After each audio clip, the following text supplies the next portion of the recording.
Hey, church family, this is Pastor Joe, and I'm so excited for this journey that we started together called Read the Book. We're starting in the book of Genesis, which in Hebrew literally means beginnings.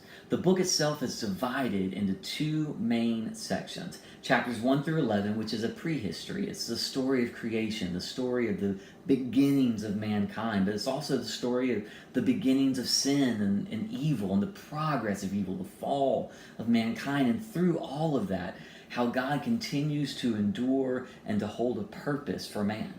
But then the second part of the book is chapters 12 through 50. It's the main section of the book. And it's a narrative section that tells really the story of three main people, Abraham, Jacob, and Joseph.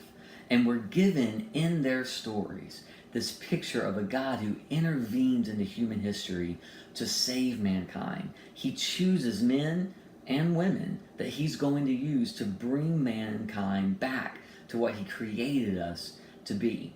Now, the book is also bookended in a way that I think is actually kind of cool. You see, in chapter 6, we're given the story of Noah, who God chooses and then uses to save mankind from the great flood. But then at the end of the book, we're given the story of Joseph, who God again chooses and uses to save mankind or to save his people from the great famine. And what we see in both of those is that God very intentionally desires to save a people for his name and for his glory and for his purpose. And through that people, God desires to bless all of mankind.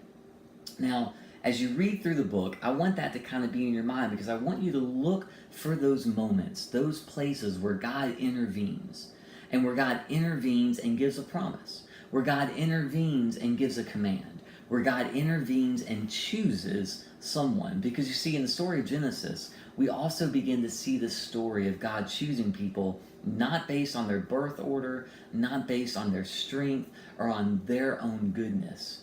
But we see God choosing quite often the younger brother, the lesser brother, the unsuspected choice that he's going to use not because of who they are, but because of who he is. And in that choice, God shows us that there's no way that we can ever be good enough on our own for him to choose us. There's no way that we could ever be good enough on our own for him to save us. But instead, God chooses us when we don't deserve to be chosen. And that's the story of Genesis. It's really not the story of character after character, even though you're going to encounter a ton of them in this book. It's really the story of one person, God himself.